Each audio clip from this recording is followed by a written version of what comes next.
अस्सलाम वालेकुम guys, my name is Mohammad Uwais and welcome back to Uwais IT academy. दोस्तों, आज की इस वीडियो में मैं आपके साथ एक नया टॉपिक शेयर करूंगा। आज से हम एक नए टॉपिक की सीरीज़ को स्टार्ट करेंगे जिसका नाम है बूटस्ट्रैप 5।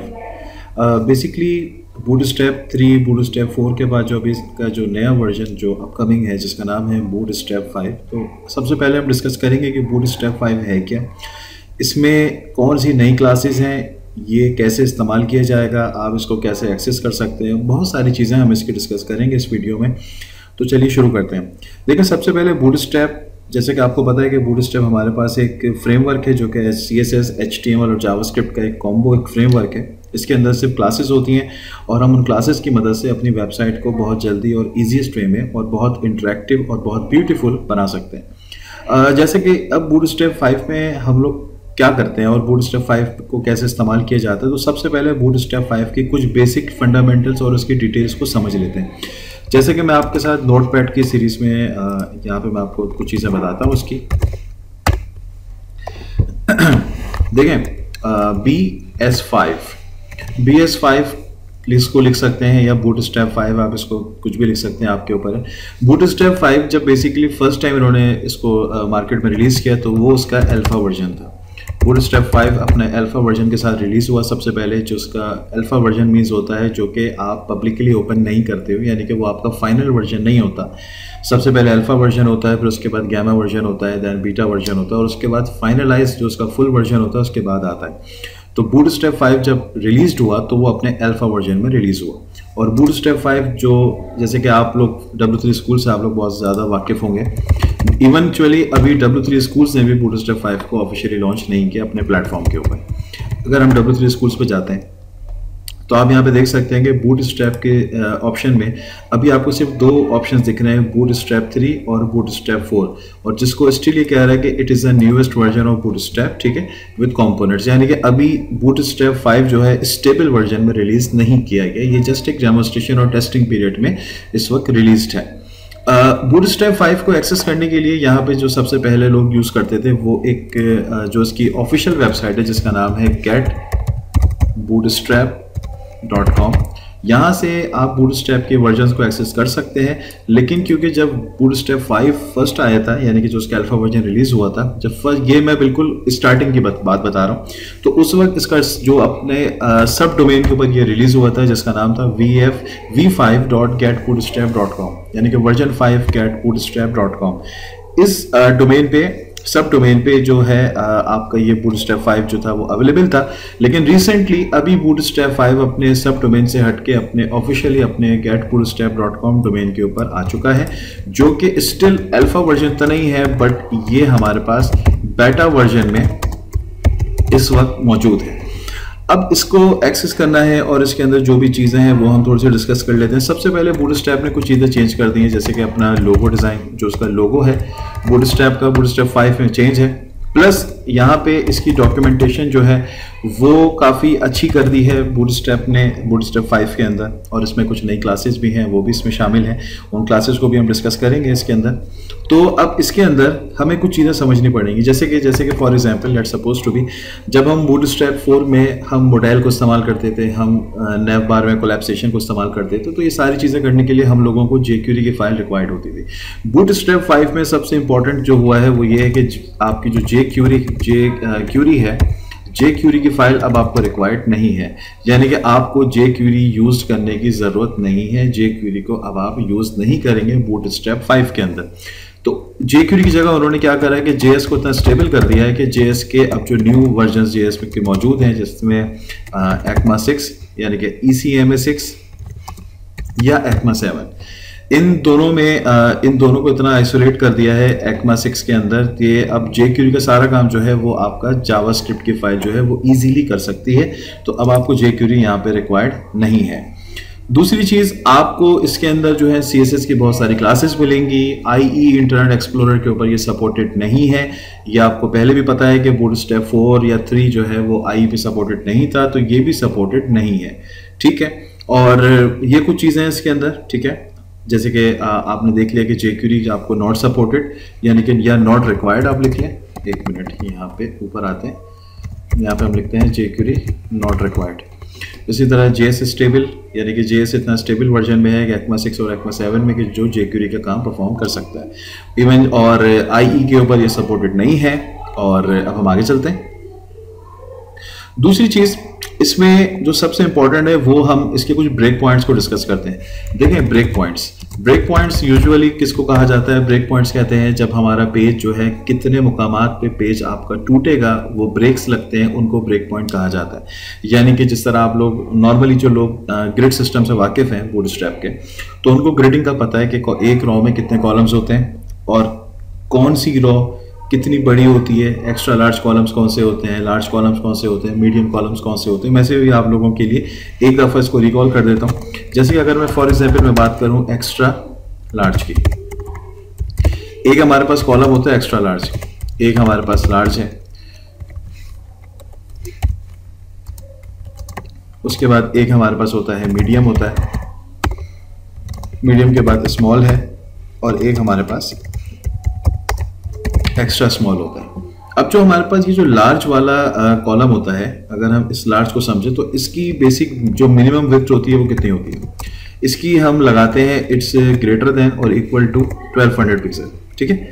1200 पिक्सल मिनिमम या उससे बड़ा जो होता है वो हमारे पास एक्स्ट्रा लार्ज में जाता है, और इसी तरह जो हमारे पास लार्ज होता है वो हमारे पास 992 पिक्सल्स में होता है, और हमारे पास जो मीडियम होता है वो ग्रेटर देन इक्वल टू होता है 768 पिक्सल्स में, और इसी तरह जो स्मॉल स्क्रीन्स होती हैं वो ग्रेटर देन होती हैं और इक्वल होती हैं 576 पिक्सल के, और जो एक्स्ट्रा स्मॉल होता है वो लेस देन होता है 576 पिक्सल के एक्स्ट्रा स्मॉल होता है। बेसिकली बूटस्ट्रैप 5 में हमारे पास ऑलरेडी 5 कॉलम्स तो मौजूद है, लेकिन बूटस्ट्रैप 5 में हमें एक और इन्होंने कॉलम ऐड कर दिया है जिसका नाम है एक्स्ट्रा लार्ज।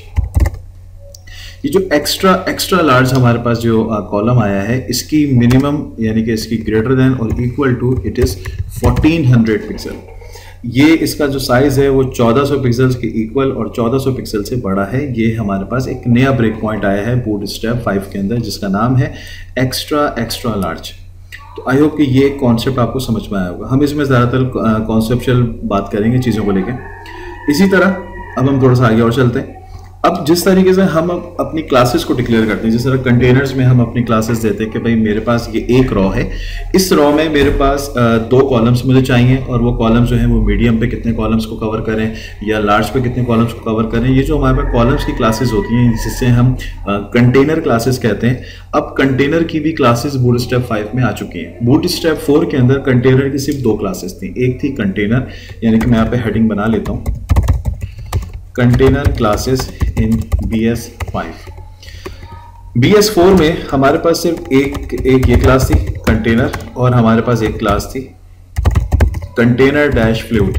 ये 2 क्लासेस हमारे पास BS4 में थी, लेकिन BS5 में हमारे पास जो है क्लासेस जो है कंटेनर में इन्होंने ज्यादा कर दी हैं। जैसे कि अगर मैं एक्स्ट्रा लार्ज कॉलम के हिसाब से कंटेनर लगाऊं तो यहाँ पे मैं लिखूंगा कंटेनर डैश XXL। इसी तरह कंटेनर XL, यानी कि मैं यहाँ पे कर देता हूँ container XL, container LG, container MD, container और उसके बाद SM, और उसके बाद लास्ट में है सिर्फ कंटेनर। तो ये मेरे पास कुछ नई क्लासेस जो हैं ये आई हैं। ये बूटस्ट्रैप 5 में container XXL, container XL, LG, MD, SM और कंटेनर के नाम से ये हमारे पास कुछ क्लासेस आएंगे। तो सबसे पहले हम अपना एक पेज सेटअप करते हैं और फिर उसके अंदर कुछ प्रैक्टिकल इंप्लीमेंटेशन करते हैं। सबसे पहले तो मैं यहाँ से एक फाइल क्रिएट करता हूँ और डेस्कटॉप पे एक फोल्डर बना लेते हैं। यहाँ पे इसका नाम रखता हूँ BS5। फोल्डर पर राइट क्लिक करके यहाँ से इसको मैं अपने विजुअल स्टूडियो कोड के ऊपर पूरा फोल्डर यहाँ से एक्सेस कर लेता हूँ। देन ये मेरे पास फोल्डर आ चुका है और यहाँ से एक फ़ाइल क्रिएट करता हूँ। फाइल का नाम मैंने रखा फॉर एग्जाम्पल container.html। तो ये फाइल मेरे पास यहाँ पे आ चुकी है। सबसे पहले तो एज यूजुअल हम HTML का पूरा स्ट्रक्चर क्रिएट करते हैं। स्ट्रक्चर क्रिएट करने के बाद अब हम यहाँ से क्या करते हैं कि सबसे पहले तो देखिए मुझे अब बूटस्ट्रैप में कहाँ से एक्सेस करूँगा। मैंने जैसे कि आपको बताया था कि हम लिखते हैं v5.getbootstrap.com, लेकिन जब मैं सब डोमेन पे एक्सेस करता हूँ तो ये मुझे डायरेक्टली लेके चला जाएगा getbootstrap.com के ऊपर, जो कि इसकी ऑफिशियल वेबसाइट है। आप देख सकते हैं कि बूटस्ट्रैप का लोगो भी यहाँ से चेंज है और बूटस्ट्रैप की जो कलर थीम है वो भी थोड़ी सी चेंज हो गई है, ये थोड़ा सा पिंक शेड में आ चुका है। और क्योंकि करंटली वर्जन 5 जो है इस वक्त बेटा वर्जन में मौजूद है, पहले ये अल्फा में रिलीज हुआ था, इस वक्त करंटली ये बेटा में मौजूद है। आप इसको यहाँ से गेट स्टार्टेड करें और गेट स्टार्टेड करने के बाद यहाँ से हम इसका जो CSS का लिंक है ये पूरा लिंक मैं यहाँ से कॉपी कर लेता हूँ। इस पर क्लिक करके कॉपी करते हैं और यहाँ पे आते हैं हमारे प्रोजेक्ट में, हेड में आके इसको पेस्ट कर देते हैं। ये मैंने पूरा लिंक यहाँ से कॉपी पेस्ट कर दिया। वेल आप यहाँ से इंटीग्रिटी और ये आप यहाँ से इसका जो क्रॉस ओरिजिन है इसको आप डिलीट कर सकते हैं, आप चाहे तो नहीं करें चाहे तो छोड़ दें ये, क्योंकि ये नॉर्मली ये सिक्योरिटी पॉइंट ऑफ व्यू से यूज़ किया जाता है। ठीक है, बॉडी में आते हैं। बॉडी में आने के बाद मैं यहाँ पर एक डिव ओपन करता हूँ और डिव के अंदर एक क्लास लगाता हूँ। क्लास मैंने लगाई इसमें कंटेनर के नाम से और यहाँ पर एक डिव ओपन किया जिसके अंदर मैं, बल्कि अभी सिर्फ मैं आपको कंटेनर चला के दिखाता हूँ। सेव करते हैं, ब्राउज़र पे जाते हैं, यहाँ से इसको रन करते हैं। तो आपको फिलहाल देखें यहाँ से कुछ भी अभी नहीं अंदाज़ा लग रहा कि इस वक्त कहाँ पे क्या दिख रहा है।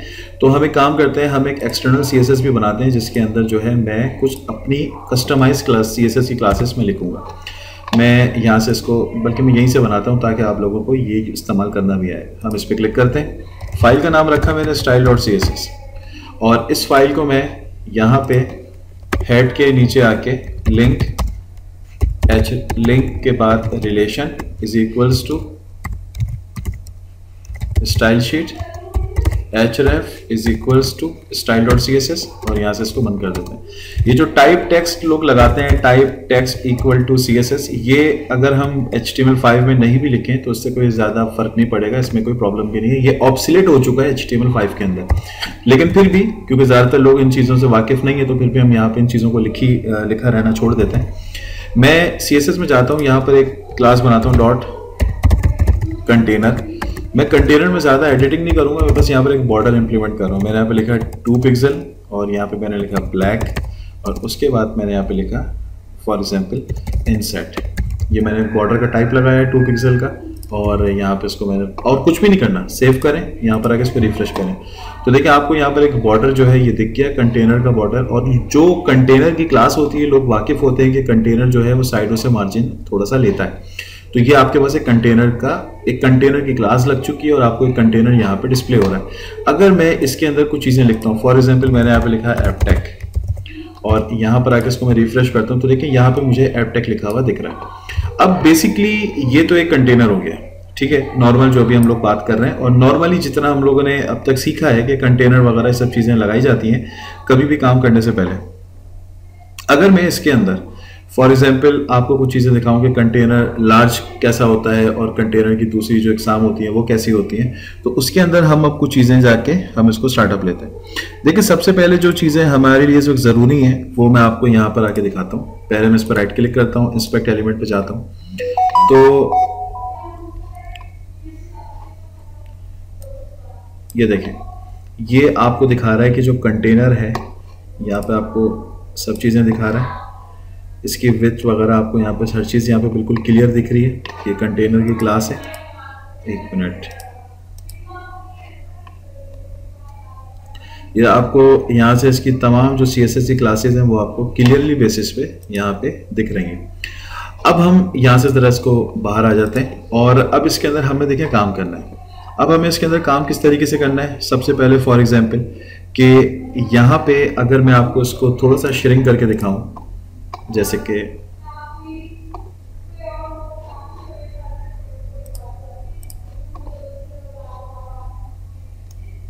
ये देखें, हम लोग जैसे जैसे हम अपने यहाँ से हम इसको सेट कर रहे हैं तो हमारा जो बॉर्डर है, आपको यहाँ पे एक चीज़ समझ में आ रही होगी कि देखें साइडों से ये मार्जिन ले रहा है, लेकिन जैसे ही मैं इसको थोड़ा सा नीचे लेकर आऊँगा ये पूरा 100% पे कवर अप हो जाएगा। देखें अभी ये 100% पे कवर हो चुका है, यानी कि जो एक्स्ट्रा स्मॉल स्क्रीन है वहाँ पे ये 100% पे चला गया। थोड़ा सा ऊपर आएंगे और ऊपर आते हैं, देखें अब इसने स्पेस लेना शुरू कर दिया साइडों से। बेसिकली सिनेरियो समझाने का ये है कि अगर मैं यहाँ से कंटेनर की LG की क्लास लेता हूँ, फॉर एग्जाम्पल मैं यहाँ पे आया, मैंने यहाँ पे लिखा कंटेनर डैश एक्सेल और एक्सेल करने के बाद अब मैं यहाँ से आके इसको मैं एक दफ़ा रिफ्रेश करता हूँ अच्छा ये देखें, ये बॉर्डर जो है वो चला गया। एक्चुअली बॉर्डर इसलिए गया है क्योंकि CSS में यहाँ पे सिर्फ कंटेनर की CSS लिखी हुई है, तो इसको नीचे मैं एक्सेल कर देता हूँ, यहाँ पे लगा के डैश एक्सेल कर दिया, बस वापस आ जाएगा। अब मैं आपको एक चीज़ समझाता हूँ। देखिए हमारे पास जो लार्ज स्क्रीन होती है, आप ऐसे आओ, ये देखें, ये मैं इस वक्त एक्स्ट्रा लार्ज पर हूँ, ये मैं इस वक्त जो है अब मैं थोड़ा सा नीचे आ रहा हूँ, ये देखें ये आ गया मैं एक्स्ट्रा लार्ज के ऊपर, ठीक है, क्योंकि एक्सेल की बात हो रही है। अगर मैं यहाँ से मैं इसलिए थोड़ा सा इसको डीप में लेके जाना चाह रहा हूँ, भले ये वीडियो थोड़ी सी बड़ी हो जाए, don't care about it, but आपको समझ में आना चाहिए, विच इज़ वेरी इंपॉर्टेंट। अब मैं यहाँ पे आता हूँ और अगेन एज यूजुअल वही CSS का मसला है, कॉपी करते हैं, पेस्ट करते हैं, और ये LG है, इस 1 मिनट यहाँ आई थिंक कुछ मैंने गड़बड़ कर दी है। अच्छा ये एक्सेल है, इसको मैं LG कर देता हूँ और इसको मैं रिफ्रेश करता हूँ, ठीक है। अब आप एक चीज़ देखें, यहाँ पे अभी भी ये स्पेस ले रहा है साइडों से, लेकिन जैसे ही ये 977 या इस स्क्रीन पे आ रहा है तो आप देखें ये फौरन 100% पे जा रहा है। यानी कि अगर मैं इसको चले 987 पर डिस्कस करते हैं या थोड़ा सा बढ़ा आते हैं इससे, जब तक मेरी स्क्रीन लार्ज स्केल पे नहीं जाएगी, लार्ज स्केल तक मेरी स्क्रीन में साइडों से स्पेस रहेगा, एक्स्ट्रा लार्ज में भी स्पेस रहेगा, लेकिन जैसी मेरी स्क्रीन लार्ज मोड से हटके मीडियम मोड पे आ जाएगी, तो मीडियम मोड से क्या होता है कि अब मेरे पास जो भी कंटेनर है वो 100% की विड्थ जो है वो कवर करेगा। जब तक मेरी स्क्रीन लार्ज मोड से, क्योंकि मैंने यहां से देखें, मैंने यहाँ पे लार्ज मोड रखा है LG, जब तक मेरी स्क्रीन LG मोड से ऊपर रहेगी या LG मोड पे रहेगी तब तक ये साइडों से स्पेस कवर करेगा। लेकिन जैसी मेरी स्क्रीन LG मोड से कम हो जाएगी तो ये जो भी स्पेस आ रहा होगा वो उसको वो बाईपास करके पूरी विड्थ को 100% कैप्चर कर लेगा। ये मेरे पास कंटेनर LC या कंटेनर XL का कॉन्सेप्ट होता है। इसी तरह हम कंटेनर XXL भी लगा सकते हैं, LG भी लगा सकते हैं, MD भी लगा सकते हैं, SM भी लगा सकते हैं। It's completely up to you. I hope कि आपको ये जो कंटेनर का पॉइंट ऑफ व्यू है ये आपको समझ में आया होगा। मैं इसकी इंट्रोडक्शन कुछ पार्ट्स में स्प्लिट करूंगा ताकि मैं पॉइंट टू पॉइंट करके आप लोगों को चीज़ें समझा सकूं। तो अब इंशाल्लाह जो है मैं अगली वीडियो जो है वो उसके जो गटर स्पेसेस हैं उनके ऊपर बनाऊंगा, और वो भी आपको बताऊंगा कि कॉलम्स की जो नई ब्रेक पॉइंट्स की क्लासेस हैं वो कौन सी क्लासेस आई हैं। अभी हमने सिर्फ इसका इंट्रोडक्शन देखा, कंटेनर की क्लास देखी जो यहाँ पर आपके सामने मेंशन है। बाकी जो फर्दर चीज़ें हैं वो इंशाल्लाह मैं नेक्स्ट वीडियो में कवर करूँगा। अगर आपको ये वीडियो अच्छा लगा तो वीडियो लाइक करें, चैनल को सब्सक्राइब करें और अपने दोस्तों में इसको शेयर करें। इंशाल्लाह मिलते हैं नेक्स्ट वीडियो में, तब तक अपना ख्याल रखिएगा। अल्लाह हाफिज़।